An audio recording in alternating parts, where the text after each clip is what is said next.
माघ पूर्णिमा पौराणिक व्रत कथा इस पाठ के बिना अधूरा रहेगा। माघ पूर्णिमा का बाकी पूर्णिमा की तरह विशेष महत्व है। पौराणिक कथा के अनुसार एक नगर में धनेश्वर नाम एक ब्राह्मण रहता था। उसकी पत्नी का नाम रूपवती था, जो कि बहुत ही पतिव्रता और सर्वगुण संपन्न थी, लेकिन उन्हें कोई संतान नहीं थी। इसीलिए वो दोनों बहुत चिंतित रहते थे।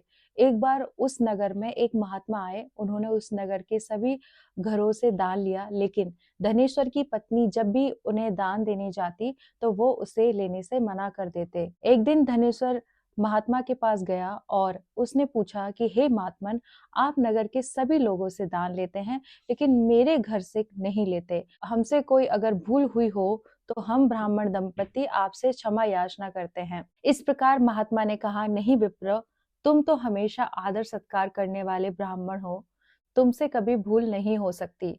महात्मा की बात सुनकर धनेश्वर हाथ जोड़कर बोला, हे मुनिवर, फिर आखिर क्या कारण है? कृपा हमें उससे अवगत कराएं। इस पर महात्मा बोले, हे विप्र, तुम्हारे कोई संतान नहीं है। जो दंपत्ति निसंतान हो, उसके हाथ से भिक्षा कैसा ग्रहण कर सकता हूँ?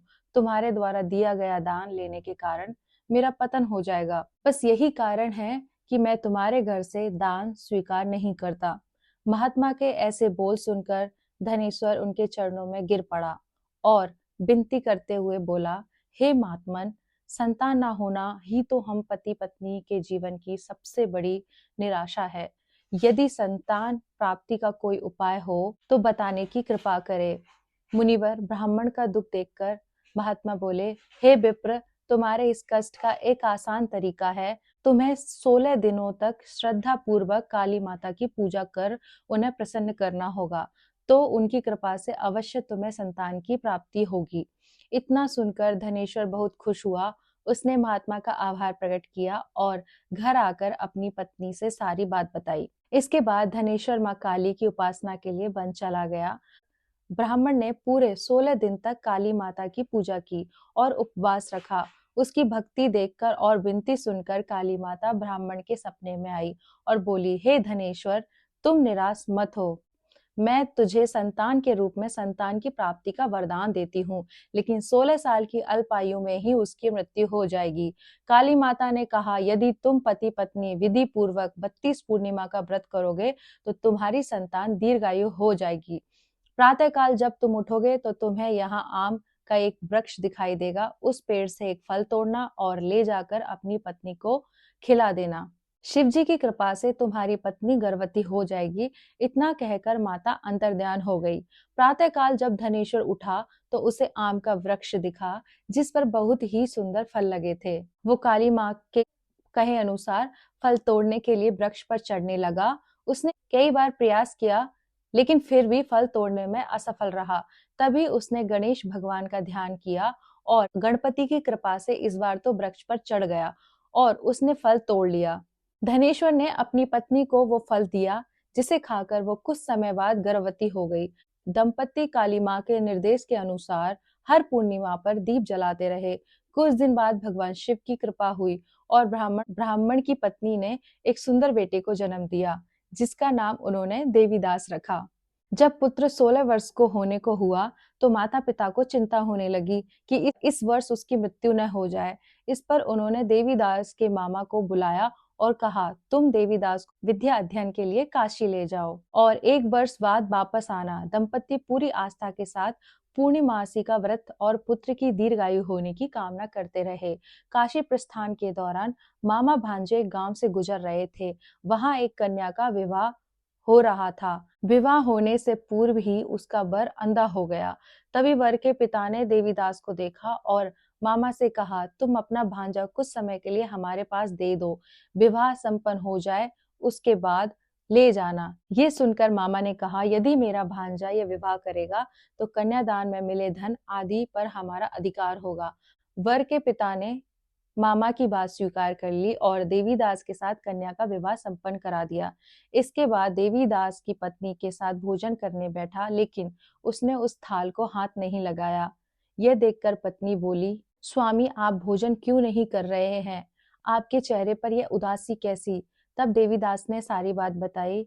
यह सुनकर कन्या बोली, स्वामी, मैंने अग्नि को साक्षी मानकर आपके साथ फेरे लिए हैं। अब मैं आपके अलावा किसी और को अपना पति स्वीकार नहीं करूंगी। पत्नी की बात सुनकर देवीदास ने कहा, ऐसा मत कहो। मैं अल्पायु हूँ। कुछ ही दिन में 16 वर्ष की आयु होते ही मेरी मृत्यु हो जाएगी। उस पर उसकी पत्नी ने कहा कि स्वामी, जो भी मेरे भाग्य में लिखा होगा वो उसे स्वीकार है। देवीदास ने उसे समझाने की बहुत कोशिश करी, लेकिन जब वो नहीं मानी तो देवीदास ने उसे एक अंगूठी दी और कहा, मैं काशी जा रहा हूँ, लेकिन तुम मेरा हाल जानने के लिए एक पुष्प वाटिका तैयार करो, उसमें भांति भांति के पुष्प लगाओ और उन्हें जल से सींचती रहो।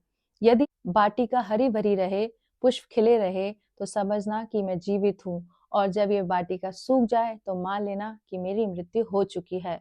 इतना कहकर देवीदास काशी चला गया। अगले दिन सुबह जब कन्या ने दूसरे वर को देखा तो बोली, ये मेरा पति नहीं है। मेरा पति काशी पढ़ने गया है।